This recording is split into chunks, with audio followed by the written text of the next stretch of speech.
नमस्कार, आप देख रहे हैं हॉर्नबिल टीवी। हमर छत्तीसगढ़ बुलेटिन में मैं माही आपका स्वागत करती हूँ। आइए सबसे पहले नजर डालते हैं आज के हेडलाइंस पर। मुख्यमंत्री विष्णुदेव साय के धर्मांतरण पर नया कानून लाने की घोषणा के बाद अब उप मुख्यमंत्री विजय शर्मा का बयान सामने आया है। दुर्ग जेल में बंद 2 ननों से मिलने पहुंचे एआईसीसी प्रतिनिधि मंडल, अनुमति नहीं मिलने पर कांग्रेस ने किया विरोध प्रदर्शन। बुजुर्ग महिला को 3 महीने तक वीडियो कॉल पर डिजिटल अरेस्ट में रखकर 2 करोड़ 43 लाख रुपए की ठगी करने वाले अंतर्राज्यीय गिरोह का पुलिस ने किया भंडाफोड़। मुख्य समाचारों के बाद अब खबरें विस्तार से। छत्तीसगढ़ में धर्मांतरण को लेकर एक बार फिर सियासत तेज हो गई है। मुख्यमंत्री विष्णुदेव साय के धर्मांतरण पर नया कानून लाने की घोषणा के बाद अब उप मुख्यमंत्री विजय शर्मा का बयान सामने आया है। उन्होंने कहा कि राज्य में वर्ष 1968 से धर्मांतरण पर कानून लागू है और 2006 में एक संशोधित प्रावधान प्रस्तावित किया गया था, जिसे तत्कालीन राज्यपाल द्वारा राष्ट्रपति के पास भेजा गया था। हालांकि उस पर कोई निर्णय नहीं हो पाया। अब 2025 में लगभग 20 साल बाद परिस्थितियां पूरी तरह बदल चुकी हैं और नए सामाजिक परिप्रेक्ष्य में एक प्रभावी कानून की आवश्यकता महसूस की जा रही है। विजय शर्मा ने कहा कि आगामी विधानसभा सत्र में नया कानून लाया जाएगा जो समाज में फैल रही बुराइयों पर रोक लगाएगा। धर्मांतरण कानून 1968 अभी छत्तीसगढ़ में लागू है। एक प्रावधान बीच में किया गया था 2006 में और उस समय तत्कालीन राज्यपाल महोदय ने उसको राष्ट्रपति जी के पास भेजा था, परंतु उस पर अंतिम कोई निर्णय हुआ नहीं। अब 2006 के बाद 2025 है, 20 साल का समय बीत चुका है। नई परिस्थितियां अब सामने हैं। उन नई परिस्थितियों के आधार पर नए प्रावधानों के साथ एक अच्छा कानून जिससे समाज की इस कुरीति, इस बुराई को दूर रखा जा सके, इसको जरूर लेकर आ रहे हैं और मैं सोचता हूँ कि अगले विधानसभा सत्र में आ जाएगा। जी, सांसद पहुंचे मिलने के लिए, उनका आरोप है कि उन्हें मिलने नहीं दिया गया, धरना देना पड़ा है। नहीं, रोका गया। अगर धरना दिए हैं तो वो नौटंकी है। नेता प्रतिपक्ष जी से मेरी बात हुई, चरणदास महंत जी से। उन्होंने मुझे कहा कि वो आए हैं, उन लोगों को मिलना है। तो मैंने उनको बताया, उससे पहले ही बेन्नी जी केरल में सांसद हैं, उनसे मेरी स्वयं बात हुई सुबह ही आज। तो मैंने कहा कि आप आए हैं, मिलना चाहते तो आप 1:30 बजे आ जाएं। 1:30 बजे तक वो नहीं आ पाए, अभी भी नहीं आ पाए। तो फिर ये बात ध्यान में आई। ये उनका मैंने फिर फ़ोन करके उनसे पूछा तो नेता प्रतिपक्ष जी ने कहा कि जेल में पहले मिलना है, फिर इधर मिलना है आपसे करके। तो जेल में मैंने खुद बात करके उनकी मुलाकात करवाई।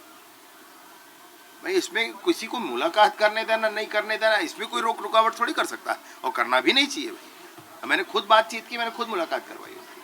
इसमें कोई ऐसा विषय नहीं है। जो लोग आएंगे, मिलेंगे, मुलाकात करने में कोई दिक्कत नहीं है।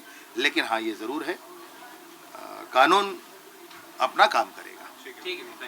वहीं इस पूरे मामले पर कांग्रेस ने भी पलटवार किया है। कांग्रेस प्रदेश अध्यक्ष दीपक बैज ने भाजपा पर तीखा हमला करते हुए कहा कि भाजपा धर्मांतरण के मुद्दे को सिर्फ चुनावी हथियार की तरह इस्तेमाल करती है। उन्होंने आरोप लगाया कि हर चुनाव से पहले भाजपा इस मुद्दे को हवा देती है ताकि जनता का ध्यान असल मुद्दों से हटाया जा सके। दीपक बैज ने कहा कि छत्तीसगढ़ की जनता अब समझ चुकी है कि भाजपा सिर्फ धार्मिक भावनाओं से खेलकर राजनीतिक लाभ उठाना चाहती है। छत्तीसगढ़ में धर्मांतरण भारतीय जनता पार्टी का एक चुनाव जीतने का सबसे बड़ा हथियार है और चुनाव जीतने के लिए इस हथियार का उपयोग करती है। और जब से सरकार बनी है, पहला कैबिनेट मीटिंग में ही इन लोगों ने ड्राफ्ट तैयार किया है और विधानसभा में धर्मांतरण के लिए नया कानून लाएंगे, इन्होंने कहा, लेकिन अभी तक आया नहीं।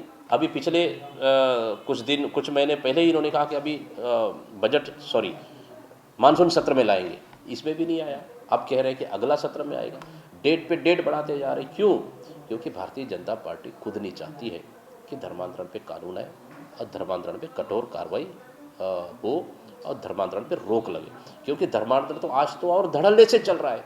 कहीं रायपुर की बात करें, कहीं बिलासपुर की बात करें, कहीं धमतरी की बात करें और कई जगह की बात करें, क्योंकि धर्मांतरण ही भारतीय जनता पार्टी के लिए एक बड़ा चुनावी एजेंडा है। इसलिए भारतीय जनता पार्टी स्वयं नहीं चाहती कि धर्मांतरण का मुद्दा समाप्त हो। कौन करवा रहा है धर्मांतरण? देखिए, पूरी धर्मांतरण सरकार के संरक्षण में हो रहा है। क्या सरकार को पता नहीं है कि 15 साल की सरकार में सबसे ज़्यादा चर्चे इनकी सरकार में बनी, सबसे ज़्यादा धर्मांतरण इनकी सरकार में हुई है। तो इनको राजनीति करना है तो सिर्फ कांग्रेस को आरोप लगाने से धर्मांतरण नहीं रुकेगा। धर्मांतरण रुकने के लिए आपको ठोस कदम उठाना पड़ेगा। उसमें ठोस कदम कहाँ उठा रही है भारतीय जनता पार्टी? तो कर नहीं रही।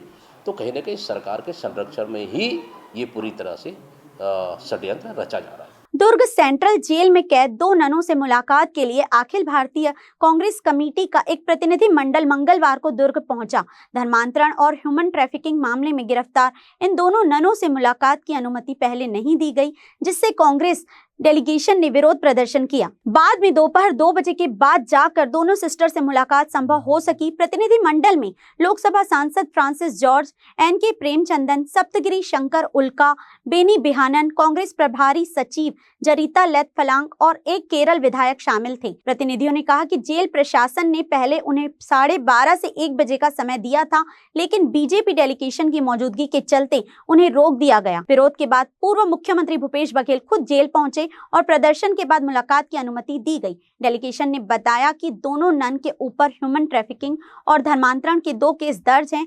वे 3 युवतियों को कॉन्वेंट में नौकरी दिलाने के लिए लेकर जा रही थी, तभी बजरंग दल के कार्यकर्ता मौके पर पहुंचे और पुलिस की मौजूदगी में ननों के साथ मारपीट हुई। एआईसीसी डेलीगेशन इस पूरी घटना पर रिपोर्ट तैयार कर कांग्रेस हाई कमान को सौंपेगा और यह मामला संसद में उठाया जाएगा। प्रधानमंत्री को पत्र लिखा है, यहाँ के मुख्यमंत्री को पत्र लिखा और साथ ही लोकसभा में भी इस मामले को उठाया और हम सब ने उसके खिलाफ बयान दिया। केरल से सांसद और विधायकों के प्रतिनिधि मंडल मिलने आए थे। उनको लगभग 12:30 पौने 1 बजे का समय दिया हुआ था, थोड़ा साइड ही करो, लेकिन नीचे करना, कह दिया गया कि कल आना, क्योंकि भाजपा का डेलीगेशन रायपुर में बैठा हुआ है केरल से आए हुए, इसलिए इनको नहीं मिलने देना चाहते। इसलिए कल का उन्होंने कहा, तो मैंने डीजी खबर किया डीजी जेल को, अरे नहीं ना खिलाओ ना, इनको मिलने दिया जाए और नहीं तो यही धरना दे के बैठेंगे। और मैं भी जा रहा हूँ जेल। इन सांसदों के समर्थन क्यों नहीं मिलने देंगे भाई? जब समय दिए हो, लोकसभा छोड़ के आए हैं और उसको मिलने भी नहीं दोगे, तो ये घटिया राजनीति राज्य सरकार के ओर से किया गया। और इस कारण से मुझे भैया ये पुष्टि कैसे कर सकते हैं कि ये लोग ह्यूमन ट्रैफिकिंग में नहीं थे? देखिए, मैं उसके बारे में कुछ नहीं बोल रहा हूँ। मैं आया इसलिए कि सांसदों को नहीं मिलने दे रहे थे। मेरे आने का मैं मिलने नहीं आया हूँ। उनकी मुलाकात होगी मुझे नहीं, वो तो आपके पास सीधा बात की है। मेरी मुलाकात नहीं हुई ना, मैं उसे मिलने आया।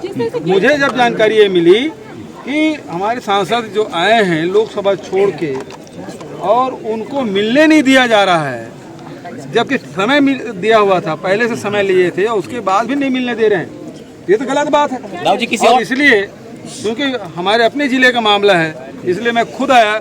यदि नहीं मिलने देते तो हम वहीं गेट पे धरना देंगे। भूपेश जी एक चीज बताइएगा, ये लोग कह रहे हैं बजरंग दल ने ह्यूमन असॉल्ट किया करके, तो आपका क्या कहना है? आप पूर्व मुख्यमंत्री हैं। मेरा कल भी बयान आ गया, कल भी मैंने एनआई पीटीआई सबको बयान दिया। भारतीय जनता पार्टी का ये बहुत ही प्रिय रणनीति है कि अल्पसंख्यकों को टारगेट करो ताकि बहुसंख्यक वोट को केंद्रीकरण किया जा सके। वो चाहे वो क्रिश्चियन हो, चाहे मुस्लिम हो, चाहे वो सिख हो, कोई भी अल्पसंख्यक हो, बौद्ध हो, कोई भी अल्पसंख्यक हो, उसको ये लोग टारगेट करते हैं ताकि बचत जो वोट है उसका ध्रुवीकरण हो सके। एक तो हम अभी यहाँ पे सिर्फ मिलने आए थे, ठीक है, पूरा डेलीगेशन है, तो हम लोग बाकी डेलीगेशन को लाने जा रहे हैं। तो आप सबके साथ जितने भी हमारे सांसद के जो लोग भेजे गए हैं दिल्ली से इस पूरे समीक्षा करने के लिए, इस पूरे चीज को, तो उनसे फिर बात करके आप पूरा राजधानी रायपुर में थाना विधानसभा क्षेत्र की एक बुजुर्ग महिला को 3 महीने तक वीडियो कॉल पर डिजिटल अरेस्ट में रखकर 2 करोड़ 43 लाख रुपए की ठगी करने वाले अंतरराज्यीय ठग गिरोह का पुलिस ने भंडाफोड़ किया है। रायपुर पुलिस ने उत्तर प्रदेश के गोरखपुर, लखनऊ और देवरिया जिलों से इस गैंग के 5 सदस्यों को गिरफ्तार किया है। आरोपियों ने खुद को प्रवर्तन निदेशालय अधिकारी बताकर महिला को मनी लॉन्ड्रिंग के केस में फंसाने की धमकी दी और मानसिक दबाव बनाकर लंबी अवधि तक वीडियो कॉल पर निगरानी में रखा। पीड़िता से ठगी गई रकम को कई फर्जी कंपनियों और बैंक खातों के जरिए इधर उधर किया गया। जांच के दौरान पुलिस को 40 से अधिक फर्जी कंपनियों बैंक खातों के माध्यम से रकम के लेन देन के सबूत मिले हैं। ठगी की गई रकम में से 43 लाख रुपए को पुलिस ने विभिन्न खातों से होल्ड कराया है। आरोपियों के पास से सैकड़ों बैंक खाता विवरण, चेक बुक, सिम कार्ड और मोबाइल फोन बरामद किए गए हैं। गिरफ्तार आरोपी Shri Narayani infra developers, snow Heights construction जैसी फर्जी कंपनियों के नाम पर बैंक खाते खोलकर ठगी की रकम ट्रांसफर करते थे। एसएसपी डॉक्टर लाल उमेन सिंह ने बताया कि गिरोह के अन्य फरार सदस्यों की तलाश जारी है। साथ ही आरोपियों की संपत्तियों को अटैच करने की कानूनी प्रक्रिया भी शुरू कर दी गई है। थाना विधानसभा क्षेत्र अंतर्गत आमद सिवनी में कुछ दिन पूर्व डिजिटल अरेस्ट का एक प्रकरण पंजीबद्ध किया गया था, जिसके तहत में एक 63 वर्षीय महिला को टारगेट करते हुए आरोपियों के द्वारा डिजिटल अरेस्ट कर उसको डराते धमकाते हुए 2,83,65,000 रुपये की उगाही की गई थी। इस पूरे प्रकरण में थाना विधानसभा में अपराध क्रमांक 345/2025, धारा 318(4) और 3(5) BNS के तहत में अपराध पंजीबद्ध करके विवेचना किया जा रहा था। इस पूरे प्रकरण में 5 अंतर्राज्यीय अपराधियों को गिरफ्तार करने में पुलिस को सफलता प्राप्त हुई है। इनके कब्जे से बहुत सारे बैंक अकाउंट के डिटेल, बहुत सारे इनके पासबुक, चेकबुक, मोबाइल और मोबाइल के सिम बरामद किए गए। साथ ही साथ इस पूरे प्रकरण में जो उगाही किए गए हुए थे 2,83,65,000, उसमें से 43 लाख रुपए की रकम को बैंक से होल्ड कराया गया है। इस प्रकरण में अब तक के जांच किए जाने पर 40 से अधिक अलग अलग नाम से फर्जी कंपनियों का भी खुलासा हुआ है। प्रकरण में जब आवेदका या पीड़िता के द्वारा थाना विधानसभा में इस अपराध की सूचना दी गई, उसके आधार पर थाना विधानसभा में अपराध पंजीबद्ध किया गया और अपराध पंजीबद्ध किया जाकर के प्रकरण को विवेचना में लिया गया। छत्तीसगढ़ की राजधानी रायपुर में एक बार फिर ऑनलाइन ठगी का मामला सामने आया है। खम्हारडीह थाना क्षेत्र में पदस्थ कांस्टेबल पृथ्वीराज सिंह ने ऑनलाइन बिजनेस में मोटा मुनाफा दिलाने का झांसा देकर 20 लाख रुपए की ठगी की गई है। पुलिस ने मामला दर्ज कर जांच शुरू कर दी है। पीड़ित कांस्टेबल पृथ्वीराज सिंह की शिकायत के मुताबिक 22 जून को उन्हें systembusiness.com के नाम से जुड़े राजेश विश्वकर्मा और आयुषी नामक 2 व्यक्तियों ने संपर्क किया। दोनों ने ऑनलाइन प्लेटफॉर्म पर बिजनेस में निवेश कर भारी मुनाफा कमाने का लालच दिया।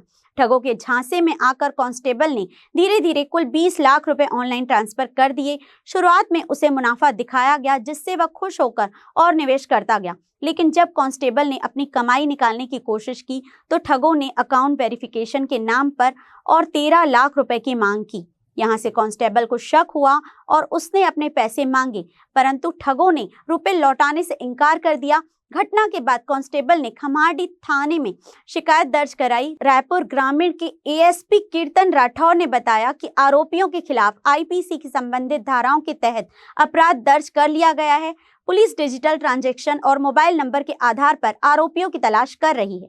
द्वारा आवेदन दिया गया था, जिस पर उसके अलग अलग तिथियों में उसके अकाउंट से 20 लाख रुपए की ऑनलाइन ठगी होने के संबंध में शिकायत प्राप्त हुआ था, जिसके जांच पर प्रथम दृष्टया उसके साथ ऑनलाइन फ्रॉड होने की पुष्टि पाए जाने पर थाना खम्हारडीह में अज्ञात आरोपियों के विरुद्ध में अपराध पंजीबद्ध करके विवेचना में लिया गया है। प्रकरण में जितने भी मोबाइल नंबर और अकाउंट जिनमें रुपयों का ट्रांसफर हुआ है वो सभी का डिटेल लिया जा करके साइबर सेल के द्वारा उसमें गहनता से आदरणीय एसएसपी सर के मार्गदर्शन में विवेचना किया जा रहा है और जिसमें शीघ्र ही प्रकरण के आरोपियों को गिरफ्तार कर लिया जाएगा। बिलासपुर जिले के कोटा थाना क्षेत्र से एक चौंकाने वाला मामला सामने आया है। जानकारी के अनुसार किंकर जिला पुलिस में पदस्थ डीएसपी मेखलेंद्र प्रताप सिंह ने हाल ही में रीति रिवाजों के अनुसार एक महिला से विवाह किया। उनके समाज ने उन्हें बहिष्कृत कर दिया। मेखलेंद्र प्रताप सिंह ने इस पूरे मामले की शिकायत कोटा थाना क्षेत्र में दर्ज कराई। अपनी शिकायत में डीएसपी ने आरोप लगाया है कि समाज के कुछ लोगों ने उन्हें न केवल समाज से बाहर कर दिया बल्कि उनके साथ गाली गलौज और मानसिक प्रताड़ना भी की। उन्होंने स्पष्ट किया कि उनकी शादी पूरी तरह से वैधानिक और सामाजिक परंपराओं के तहत संपन्न हुई है। इसके बावजूद उन्हें जातिवादी मानसिकता का शिकार बनाया जा रहा है। इस मामले में कोटा पुलिस ने जांच शुरू कर दी है। एडिशनल एसपी अर्चना झा ने बताया कि डीएसपी मेखलेंद्र प्रताप की शिकायत को गंभीरता से लिया गया है। प्रथम दृष्टया मामला सामाजिक बहिष्कार और मानसिक उत्पीड़न से जुड़ा प्रतीत हो रहा है। पुलिस मामले की साक्ष्यों के आधार पर विस्तृत जांच कर रही है और यदि आरोप सत्य पाए गए तो आरोपियों के विरुद्ध विधि सम्मत कार्यवाही की जाएगी। कोटा थाना क्षेत्र में एक शिकायत प्राप्त हुई थी, जिसमें आवेदक होमेंद्र ने शिकायत की थी कि उसका विवाह जो है एक सामाजिक रीति रिवाज से होने के बावजूद भी समाज के जो अध्यक्ष और इत्यादि लोग हैं उसको समाज से बहिष्कृत करने का उन्होंने पत्र दिया है और इसका विरोध करने पर गाली गलौज भी कर रहे हैं। शिकायत पत्र की जांच में शिकायत सही पाए जाने पर इस पर अपराध पंजीबद्ध किया है नागरिक सुरक्षा अधिनियम और BNS की धाराओं के तहत, और इसमें FIR पंजीबद्ध कर आगे की कार्रवाई की जा रही है। बिलासपुर जिले के कोटा थाना क्षेत्र अंतर्गत ग्राम गनियारी के सूर्यवंशी पारा से दिल दहला देने वाली एक घटना सामने आई है, जहां मामूली से टॉवेल के विवाद में छोटे भाई ने अपने बड़े भाई की हत्या कर दी। यह वारदात पारिवारिक झगड़े और नशे की हालत में हुई, जिसने एक ही परिवार को गहरे सदमे में डाल दिया है। जानकारी के मुताबिक मृतक मंगली राम और उसका छोटा भाई झंगल राम दोनों नशे की हालत में थे। घर में टॉवेल को लेकर शुरू हुआ विवाद देखते ही देखते हिंसक झड़प में बदल गया। दोनों ने पास में रखी ईंटों से एक दूसरे पर हमला शुरू कर दिया। इसी दौरान एक ईंट मंगली राम के सीने में आकर लगी, जिससे वह मौके पर ही बेहोश होकर गिर पड़ा। परिजन उसे तत्काल कोटा के सामुदायिक स्वास्थ्य केंद्र लेकर पहुंचे, लेकिन डॉक्टरों ने उसे मृत घोषित कर दिया। कोटा थाना प्रभारी तोप सिंह नवरंग ने मामले की पुष्टि करते हुए बताया कि मृतक और आरोपी दोनों शराब के नशे में थे। लोगों ने पहले बीच बचाव कर झगड़े को शांत कराया था, लेकिन थोड़ी देर बाद मंगली राम फिर से विवाद करने आया, जिसके बाद यह गंभीर हादसा हो गया। पुलिस ने आरोपी झंगल राम को गिरफ्तार कर लिया है और उसके खिलाफ हत्या का मामला दर्ज कर लिया है। मृतक का पोस्टमार्टम कर शव परिजनों को सौंप दिया गया है। गांव में इस वारदात ने सनसनी फैल गई है। एक साधारण सी बहस ने परिवार को बिखेर दिया। समाज को एक बार फिर सोचने पर मजबूर कर दिया गया कि नशा और गुस्से का मिला जुला रूप कितना विनाशकारी हो सकता है। गनियारी में पुलिस को शाम को एक रिपोर्ट प्राप्त हुई कि वहां पर दो भाइयों के बीच एक मामूली विवाद पर कोई मारपीट हुई, जिस पर घर में पड़े ईंट से छोटे भाई ने बड़े भाई को मार दिया। लगभग 60-65 वर्ष जो है दोनों के उम्र है, और मारपीट पे जब वो घायल हो गया तो उसको हॉस्पिटलाइज किया गया, जहां उसको मृत घोषित किया गया। पुलिस को इसकी सूचना मिली, पुलिस वहां पर पहुंची, तत्काल उसका पोस्टमार्टम वगैरह कराया गया और घटनास्थल निरीक्षण से हत्या का मामला सामने आने पर इसमें हत्या का अपराध पंजीबद्ध किया गया है और आरोपी को अरेस्ट किया गया है। आज जुडिशियल रिमांड में भेजा जा रहा है। महासमुंद जिले के पिथौरा थाना क्षेत्र से एक रहस्यमयी मामला सामने आया है, जहां लाखागढ़ गांव निवासी 25 वर्षीय युवक अमित चौधरी पिछले कई दिनों से लापता है। अब युवक की जली हुई मोटरसाइकिल जंगल में मिलने से इलाके में सनसनी फैल गई है और यह मामला और भी गंभीर व संदिग्ध होता जा रहा है। मिली जानकारी के अनुसार अमित चौधरी 25 जुलाई को घर से निकला था। वह बजाज फाइनेंस कंपनी में कार्यरत था और काम के सिलसिले में ही निकला था, लेकिन इसके बाद वह घर नहीं लौटा। परिजनों ने पहले अपने स्तर पर काफी तलाश की, लेकिन कोई सुराग नहीं मिलने पर थक हार कर उन्होंने पुलिस में गुमशुदगी की रिपोर्ट दर्ज कराई। जांच में जुटी पुलिस को खोजबीन के दौरान जंगल में अमित की पूरी तरह से जली हुई मोटरसाइकिल मिली है। यह देखकर परिजनों की चिंता और बढ़ गई। पिथौरा पुलिस ने मामले की गंभीरता को देखते हुए तत्काल डॉग स्क्वाड, साइबर सेल और अन्य टीमों को जांच में लगाया है। साइबर एक्सपर्ट अमित की मोबाइल लोकेशन और कॉल डिटेल्स के जरिए सुराग जुटाने में लगे हैं। हालांकि अभी तक युवक का कोई पता नहीं चल सका है। घटना से गांव और आसपास के इलाके में भय और असमंजस की स्थिति है। लोग तरह तरह के अटकलें लगा रहे हैं। वहीं पुलिस का कहना है कि हर पहलू से जांच की जा रही है और जल्द ही इस रहस्य से पर्दा उठाया जाएगा। दिनांक 25 जुलाई को थाना पिथौरा में अमन चौधरी निवासी जो वासुदेवपारा लाखागढ़ के हैं, उन्होंने थाना पिथौरा में रिपोर्ट दर्ज कराई कि 24 जुलाई को रात्रि 12 बजे से उनका छोटा भाई जो है वो लापता है, जिस संबंध में थाना पिथौरा में गुम इंसान दर्ज किया गया है एवं जो है तकनीकी एनालिसिस, CCTV एवं मुखबिर सूचना इत्यादि के आधार पर उसकी पता तलाश की जा रही है। पास में जो पिथौरा के आसपास का जो जंगल है, वहाँ पे उसकी जली हुई बाइक मिलने के संबंध में भी सूचना प्राप्त हुई थी, जिस पर पुलिस के द्वारा आसपास जंगल में सर्चिंग अभियान चलाया गया था एवं डॉग स्क्वाड की टीम की भी मदद ली गई थी। इस प्रकार सभी प्रकार की संभावनाएं जिनसे पता तलाश की जा सकती है, पुलिस द्वारा प्रयास किया जा रहा है। मित्र वर्ग, परिवार, CCTV, मुखबिर सूचना, डॉग स्क्वाड और अन्य जो तकनीकी एनालिसिस जो हमारा होता है साइबर, वो सभी के आधार पर ही पता तलाश का प्रयास किया जा रहा है। रायगढ़ में डेंगू से बचाव को लेकर नगर निगम पूरी तरह से सतर्क और सक्रिय नजर आ रहा है। शहर में साफ सफाई से लेकर दवा वितरण और फॉगिंग तक निगम हर मोर्चे पर कार्य कर रहा है। नगर निगम आयुक्त ब्रजेश क्षत्रिय ने पत्रकारों से बातचीत में इन प्रयासों की विस्तृत जानकारी दी। आयुक्त ने बताया कि नगर निगम द्वारा डेंगू की रोकथाम के लिए रोज सुबह शाम 8 वार्डों में फॉगिंग कराई जा रही है। साथ ही डेंगू की दवा भी घर घर जाकर वितरित की जा रही है। जहां भी रुका हुआ पानी है वहां मोबाइल टीम द्वारा विशेष दवा डालकर उसे डिल्यूट किया जा रहा है ताकि डेंगू के मच्छरों का प्रजनन रोका जा सके। आयुक्त ने यह भी बताया कि निगम की मोबाइल मेडिकल यूनिट में डेंगू, मलेरिया और सिकल सेल के टेस्ट की मुफ्त सुविधा उपलब्ध कराई गई है। यह टेस्ट मात्र आधे घंटे में रिपोर्ट के साथ उपलब्ध हो जाती है। इससे लोगों को त्वरित इलाज की सुविधा मिल रही है।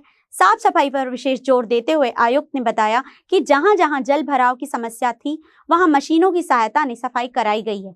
पिछले साल नगर निगम क्षेत्र में 17 हॉटस्पॉट चिन्हित किए गए थे जहां डेंगू के सबसे अधिक मामले सामने आए थे, लेकिन इस वर्ष जुलाई के अंत तक एक भी डेंगू का केस सामने नहीं आया है। नगर निगम का प्रयास है कि इस वर्ष रायगढ़ को डेंगू मुक्त रखा जा सके और इसके लिए निगम की पूरी टीम मुस्तैदी से कार्य में जुटी हुई।